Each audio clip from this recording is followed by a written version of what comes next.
رب العالمين والصلاة والسلام على سيد الأنبياء والمرسلين أما بعد فأعوذ بالله من الشيطان الرجيم بسم الله الرحمن الرحيم دنیا کے اندر جو افراد بھی آئے ان میں بعض افراد ایسے بھی ہیں جن کے اندر کوئی خوبیاں پائی جاتی ہیں، اگر کوئی خامیاں بھی ہیں تو خامیاں کے ساتھ ساتھ کوئی نہ کوئی خوبیاں بھی پائی جاتی ہیں۔ بعض افراد ایسے بھی گزرے کہ جن کے اندر کچھ خوبیاں ایسی پائی گئی کہ جو لوگوں کے لیے باعث مشعل راہ ہے، جن کے اندر لوگوں کے لیے کوئی نہ کوئی ترس ہے۔ بعض ہستیاں ایسی گزری ہیں، ان میں ایک نمایاں شخصیت مجدد دنیا حاضرہ، اس صدی کے مجدد اشعار مولانا امام احمد رضا خان علیہ رحمۃ الرحمٰن ہے۔ آپ کے اندر جہاں پر اور بے شمار خوبیاں تھیں، انہی میں ایک خاص خوبی، ایک نمایاں خوبی وہ تھی والدین کی اطاعت، والدین کی خدمت، والدین کے ساتھ حسن سلوک۔ یہ بھی امام احمد رضا خان علیہ رحمۃ الرحمٰن آپ کی ایک خاص خصوصیت ہے، ایک خاص خوبی ہے آپ کی۔ چنانچہ اس سلسلے میں آپ رحمۃ اللہ تعالی علیہ، آپ کے والد گرامی چونکہ پہلے مثال فرما چکے تھے، جائیداد کی تقسیم ہو چکی، جو جائیداد کی تقسیم ہوئی، جو آپ کے حصے میں آئی، جو آپ کا حصہ تھا، وہ آپ نے اپنی والدہ کے سپرد کر چھوڑا تھا۔ جب کبھی کتابیں منگوانے کی حاجت ہوتی، ضرورت ہوتی، تو اپنی والدہ کی خدمت میں عرض کر دیتے۔ جب ان کو منظور ہوتا تو وہ پیسے عطا فرما دیتی اور پھر آپ ان پیسوں سے کتابیں منگوا لیتے۔ حالانکہ حصہ آپ کا تھا، لیکن آپ نے وہ حصہ اپنی والدہ کے سپرد کر رکھا تھا کہ وہ جہاں چاہے اس کو صرف کریں، جہاں پر چاہے اس کو خرچ کریں، کسی قسم کی کوئی روک ٹوک نہیں کی ان کو، بلکہ خود بھی انہی سے آخر تک حاصل کرتے رہے کہ ماں مجھے پیسے چاہیے، مجھے کتابیں منگوانی ہیں۔ حالانکہ آپ خود مفتی اسلام، شیخ الاسلام اور اتنی بڑی ہستی، لیکن اس کے باوجود بھی اپنا سب کچھ مال اپنی ماں کے سپرد کیا ہوا ہے، اور مانگنا بھی ہے تو ماں سے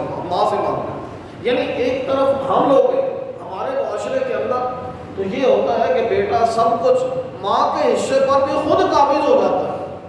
اور ماں کو اپنی منگتی بنا دیتا ہے کہ ماں کو جب ضرورت پیش آئے تو ماں بیٹے سے مانگتی پھرتی ہے کہ بیٹا مجھے کچھ دے دے، میں نے دوائی لانی ہے، میں نے فلاں جگہ خرچ کرنا ہے۔ اور بسر بات تو ایسے بیٹے بھی ہوتے ہیں تو وہ کہتے ہیں ماں بس اب تو تیری قبر میں ٹانگے ہیں، تجھے دوائی کی کیا عادت ہے، چھوڑ دے دوائیاں۔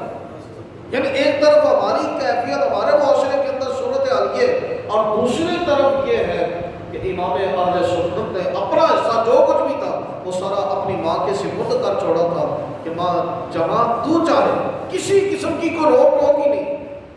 پھر میں آپ کو یہ بھی عرض کرتا ہوں کہ دنیا تو دنیا یار، دنیا سے چلے جانے کے بعد بھی امام اہل سنت امام احمد رضا خان علیہ رحمۃ الرحمٰن آپ اپنے والدین ان کی اطاعت کرتے رہے۔ دنیا تو دنیا رہی، دنیا کے بعد بھی، یعنی دنیا سے پردہ کر جانے کے بعد بھی اگر والدین نے خواب کے اندر آ کر بھی کچھ کہہ دیا اور وہ شریعت کے مطابق بھی ہے تو آپ اپنے والدین کی اطاعت دنیا سے چلے جانے کے بعد بھی کرتے ہیں۔ چنانچہ اس سلسلے کے اندر خود ملفوظات اعلیٰ حضرت امام اہل سنت رضی اللہ تعالیٰ عنہ کے اندر ہے کہ والدین کا انتقال ہو چکا ہے، والدین کے انتقال کے بعد ایک مرتبہ آپ نے کھانا نہیں کھایا، کئی روز کے بعد والدین کریمین کو خواب میں دیکھا، والدہ ماجدہ نے تو کچھ نہ کہا، لیکن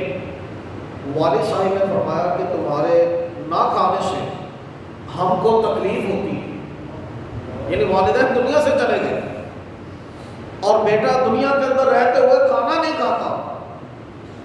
دیکھو والدین کی نگاہ بھی کیسی ہے، یعنی وہ کیسے پہنچے ہوئے والدین ہیں کہ دنیا سے پردہ کر جانے کے بعد بھی ان کو اولاد کی حالت کا، اولاد کی کیفیت کا پتہ ہے کہ میری اولاد کس حال کے اندر ہے۔ ہم تو دنیا کے اندر رہتے ہوئے بھی والدین کو جھٹک دیتے ہیں، ماں باپ کچھ بھی کہتے ہیں تو ہم آگے سے جھٹک دیتے ہیں، تم لوگوں کو کیا پتا۔ لیکن اللہ کے بندو غور تو کرو کہ ماں باپ تو دنیا سے بھی چلے جائیں تو ان کو پتا ہوتا ہے کہ میرے بیٹے کو کس چیز کی، میری اولاد کو کس چیز کی حاجت ہے۔ تو اس بنا پر والدین کو کبھی بھی جھٹکنا نہیں چاہیے، اس سے ان کا دل ٹوٹ جاتا ہے۔ جو آپ کے لیے نہ جانے، جو ہمارے لیے نہ جانے کئی مرتبہ دنیا کے اندر ہارے ہو گئے، جان بوجھ کر ہارے ہو گئے، آج ہم ان کے دل کو بھی توڑ دیں، یہ کیا ہوگا؟ احسان کا بدلہ تو احسان کے ساتھ ہے۔ اب جب آپ کے والدین نے، آپ کے والد صاحب نے خواب کے اندر آ کر فرمایا کہ بیٹا تمہارے نہ کھانے سے ہم کو تکلیف ہوتی ہے، وہ بیٹا جو دنیا کے اندر رہتے ہوئے ماں باپ کو تکلیف نہیں دیتا، دنیا سے پردہ کرنے کے بعد تو اور دل نرم ہو جاتا ہے، تو ایسی صورت میں وہ تکلیف کیسے دے گا؟ بس کیا تھا، فرماتے ہیں کہ مجبوراً پھر صبح سے کھانا شروع کر دیا، مجبوراً صبح سے کھانا۔ یعنی یہ میں آپ کو یہ عرض کرنا چاہتا ہوں کہ بعض افراد ایسے بھی دنیا کے اندر گزرے کہ جو نہ کھائیں پئیں، تو ایسی صورت میں نہ کھانے پینے سے ان کی صحت پر کوئی اثر نہیں پڑتا۔ اور جس طرح کہتے ہیں نا کہ عام لوگوں کے اندر معروف ہے کہ روح کی غذا فلاں ہے فلاں ہے فلاں ہے، جو کچھ بھی لوگ کہتے ہیں، لیکن اصل یہ ہے کہ روح کی غذا اللہ کی یاد ہے، اللہ کا ذکر ہے، کہ جس کسی کو یہ میسر آ جائے تو ایسی صورت میں پھر کئی دن بھی اگر وہ نہ کھائے تو ایسی صورت میں اسی غذا سے اس کا کام چل جاتا ہے۔ اعلیٰ حضرت امام اہل سنت رضی اللہ تعالیٰ کو اپنا یہ تذکرہ موجود ہے کہ آپ نے تقریباً کوئی 20 سے 30 دن تک ایک مرتبہ آپ پر ایسا گزرا کہ کھانا ہی نہیں کھایا، کھانا ہی نہیں کھایا،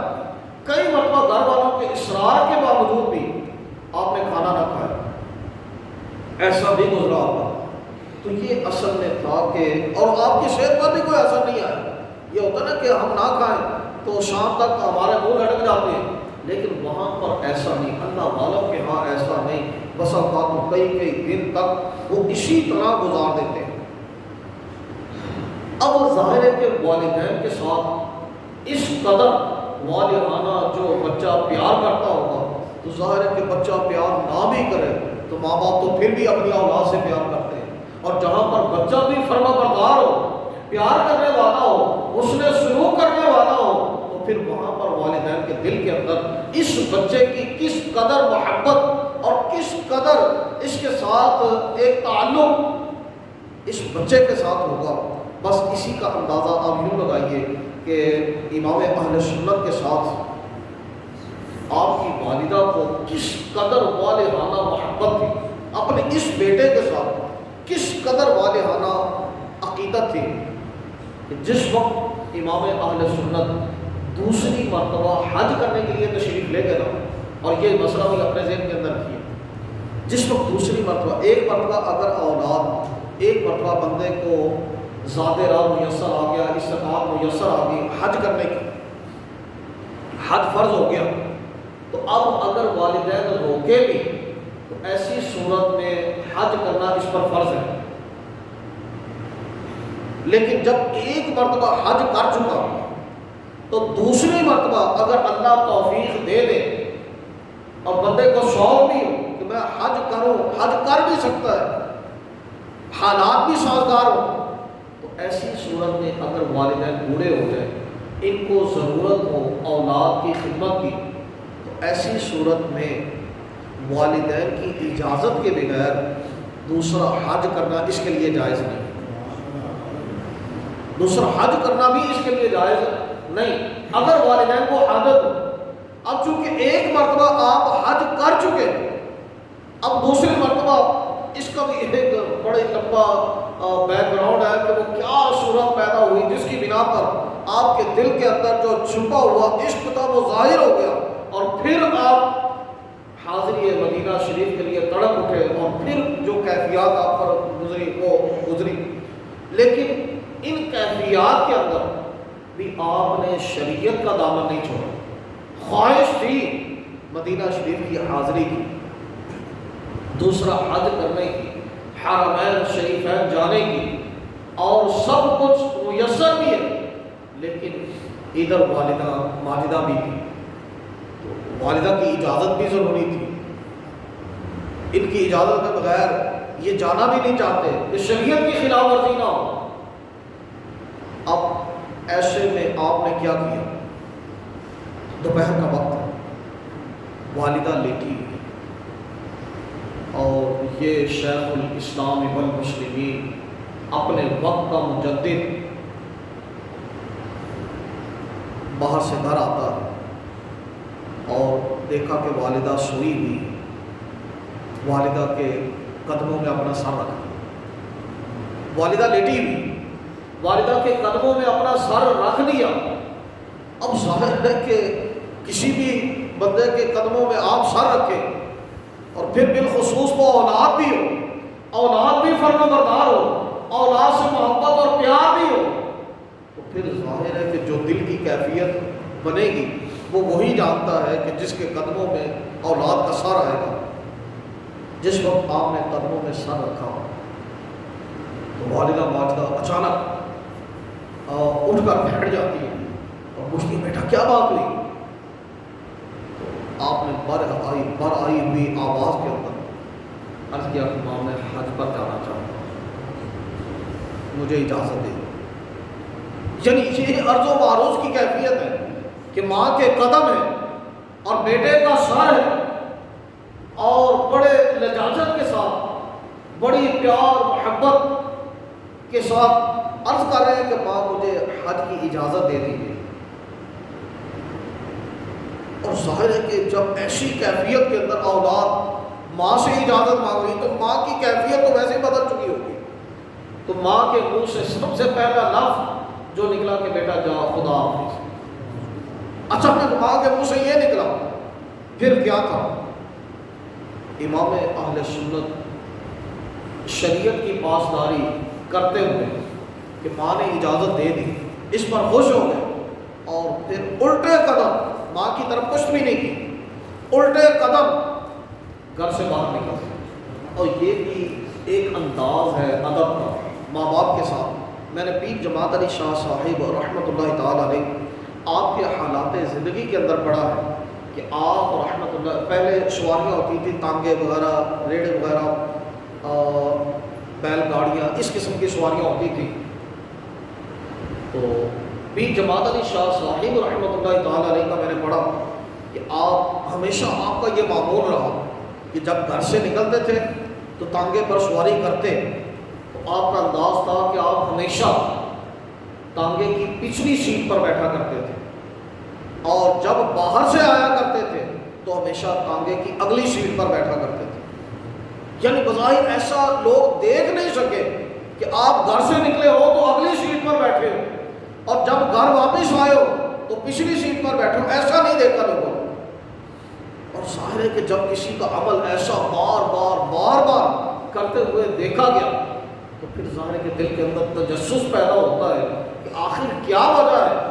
کہ آپ یہی اپنا معمول کیوں بنائے ہوئے ہیں کہ جب جاتے ہیں تو پچھلی سیٹ پر، آتے ہیں تو اگلی سیٹ پر۔